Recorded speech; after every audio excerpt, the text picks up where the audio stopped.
CGC Sports Illustrated, doing a video about how I clean my Sports Illustrateds before I send them to CGC to be graded. I got this question from a lot of people, so I thought I'd do a quick video on it. This is my issue, which, by the way, I love this issue. I just picked this up recently. This is September 2nd, 1974. This is Evel Knievel and his only appearance on a Sports Illustrated cover. I mean, in the 70s and early 80s, I mean, this guy, he was a total badass and so much fun. And I just love this issue. So I'm getting ready to send it in. Problem is, it's pretty dirty. I'm going to zoom in here. Hopefully we'll get a good focus. You can see I've got some staining in the white parts there. You can see that staining, and you can see some more staining and dirt over here. What I think this is, unfortunately, is probably mold, which is really difficult to get off, but we're gonna do our best to kind of clean it up a little bit. I mean, what we're trying to do here is we always wanna get the best grade possible.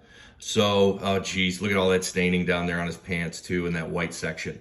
So we're gonna do our best to kind of clean this magazine up as much as we can so that we get as good a grade as we can get when we submit it to CGC. Here are a couple of things that I use to clean my magazines. So these are, I steal these from my wife and daughter. These are, they're just cotton pads, but people use them to remove makeup. So they're really safe to rub across the front of Sports Illustrateds without removing the ink while removing the dirt. So I use this. I also use this is called a soot sponge, and I tear little pieces off of it so I can get a little finer point. If you search on Amazon for soot sponge, S-O-O-T, either soot sponge or soot eraser, these are really good because, again, they will take off dirt. You can see I've used it a few times already. It's a little dirty. They will take off dirt without removing the ink. You just always want to be careful and just remove that surface dirt and not press too hard. This is good in specific situations. This is a retractable eraser. So you don't want to use this on any colored portions of the cover. And, you know, most of this cover is in color and there's not much white. But if you've got any dirt on a white portion of a cover, you can use this without any risk of removing ink, because if it's white, there's no ink on it.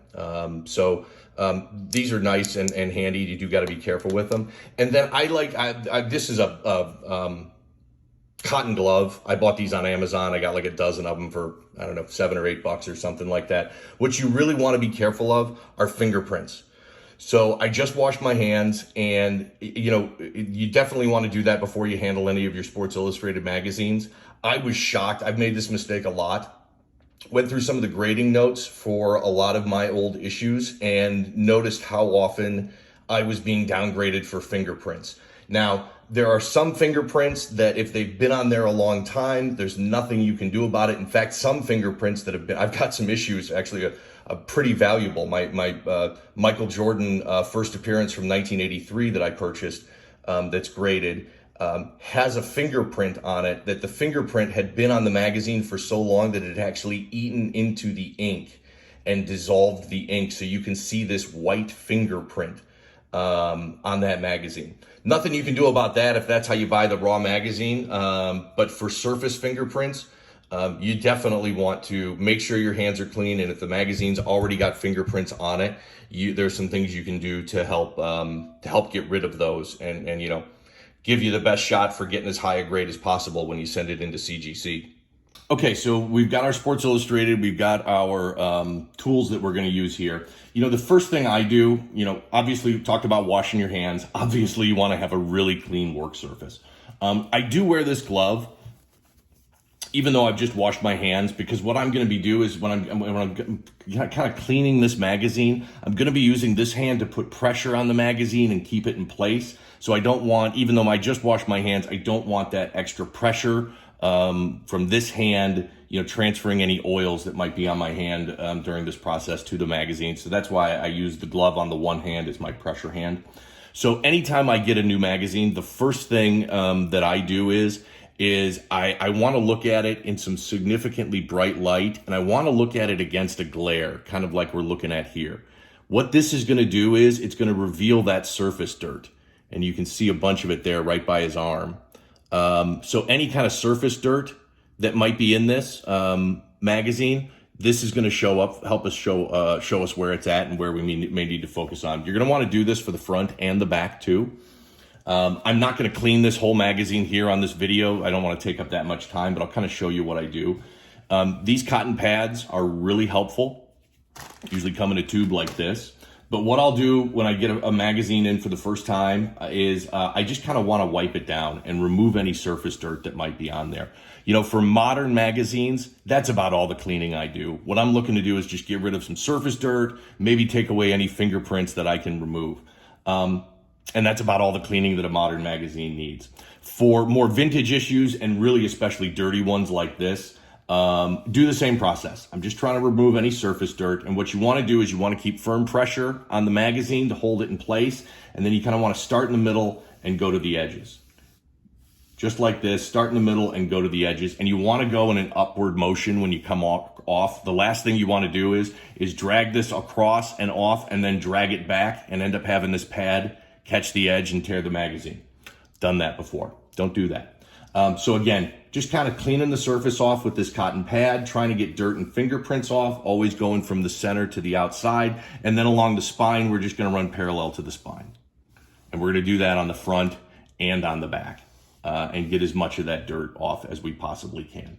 The next thing I'm going to use, again, is this soot sponge that I showed you earlier. You want to be a little bit careful on these. You know, if you push really hard, I mean really hard, you will pull some of the ink off of the magazine. But for the most part, they're pretty safe. I usually tear little pieces off so I can kind of get in on some really dirty areas. I showed you where this mold is up here on the top of this magazine. I have a feeling that I'm not going to have a whole lot of luck trying to get the mold off of that magazine, because usually that gets into the ink, gets into the paper, and permanently stains the magazine. But I'm going to go over this whole magazine, and again, similar to the cotton sponge or the cotton pad, I'm going to use this soot sponge, small short strokes, being very careful by the edge to always just go out, lift up, and start over again. I'm going to do that all around the magazine, anywhere where I see that significant staining. Oh geez, he's got a ton down here on his pants. There's a ton of staining down there. And then I'm going to go on the back and do that too. This is a retractable eraser, which, by the way, all of this that I've learned from comic book guys. Comic book guys are the experts. Comic books have been graded by CGC for 20 years. They've been grading magazines for only a couple of years. The comic book guys are miles ahead of everybody else on this. So there are certainly other cleaning videos out there. Everything I've learned about cleaning magazines, I've learned from comic book guys. And most of what they talk about easily applies, you know, from comic books to magazines. This is the retractable eraser, and I like it in this version here because I can get into a really fine, specific area and get control so that I don't, like right here, these letters on the back, I want to clean those, and those are small, and so I need to be real precise on where this eraser is. You definitely don't want to use this eraser on any colored ink portion that you see. This is only something that you want to use on white sections of magazines here. So what I'm going to do is just kind of go through these letters, which are a little bit dirty on the back advertisement here, and just kind of clean them up and get any dirt that I can off. Again, only use this for white sections. A lot of vintage magazines, like this one, the backs are traditionally pretty white. So a lot of times they'll have the advertisement and a kind of a picture of the item here, and then there'll be a ton of white space on the edge. That white just attracts dirt, so you know you can be a little bit more liberal in those situations when there's a lot of white on here, and use this eraser. That's where it'll really come in handy. And again, comes in handy for these really small, tiny sections where I'm just trying to get some dirt off of these letters. So definitely, these are the three items that I use: the soot sponge, the retractable eraser, and these little cotton pads, as well as having some sort of glove. You can use a nitrate glove too. These are cheap. Which is why I got this one. So that's my cleaning process that I use for my Sports Illustrated magazines before I send them into CGC. Again, I would not spend much time cleaning modern issues. You're just likely to end up doing more damage. I just kind of give them a quick buff to any fingerprints or any dirt that may be in the middle. And again, when you're on the edges, you want to wipe out like that. Then you want to take it and you want to put it in your bag and board. I always put a Post-it note. Whenever I get a new issue, I put a Post-it note on the front of it before I put the magazine in.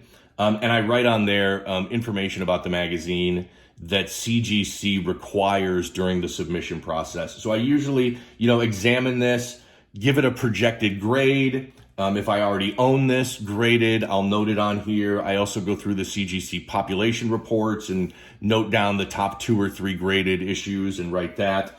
You definitely want the date of the magazine because CGC requires that during submission. You can see here, this is September 2nd, 1974. And then they also want the volume and the issue number.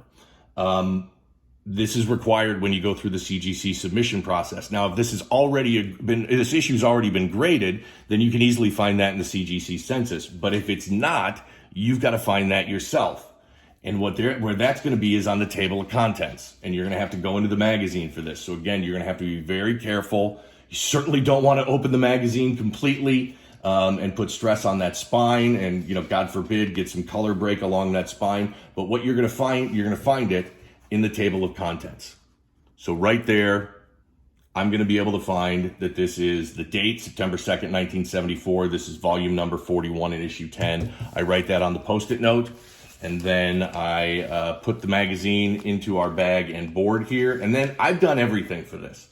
I know that I've cleaned this magazine as well as I can. I've got all the information on the magazine. It's protected. And when I'm ready to send it for CGC, it's ready to be graded. So can't wait for this one to get back. Love it. This Evel Knievel from September 2nd, 1974.